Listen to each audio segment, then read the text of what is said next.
Following a developing story at 5, a jury just went home for the night after starting to deliberate the fate of Joshua Gaspar.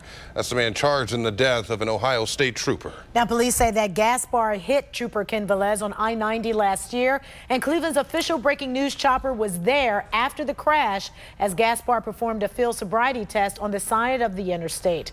Now, we later learned that he had taken methadone, and that played a major role in his trial. News 5's James Girardi live from the Justice Center tonight with details from the closing arguments. The prosecution painted a picture of Joshua Gaspar being impaired at the time of this crash. We learned from the prosecution that he just received a dose of methadone, a drug used by recovering addicts at a methadone clinic here in Cleveland. In the final day of arguments, jurors heard prosecutors paint 37-year-old Joshua Gaspar as a reckless killer, veering off I-90 and hitting State Trooper Kenneth Velez because he'd just taken methadone, a drug used by recovering addicts.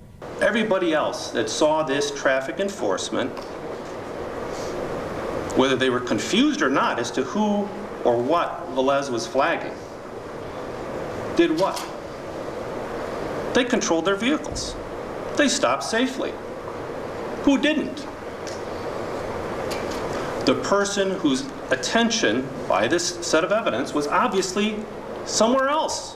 In testimony, it was discovered Gaspar was going slightly over the speed limit and slammed on his brakes to avoid hitting a stopped car in front of him. He veered off the road, barreling into Velez, who was directing traffic on the side of the highway. The defense team argued while Gaspar had just received a recommended dose of methadone, he was still perfectly capable of driving, and that this all was just a horrible accident. The only evidence that you heard of a medical nature was from Josh's doctor, an addictionologist, an addiction specialist, a guy who works in addiction. And he told you straight up,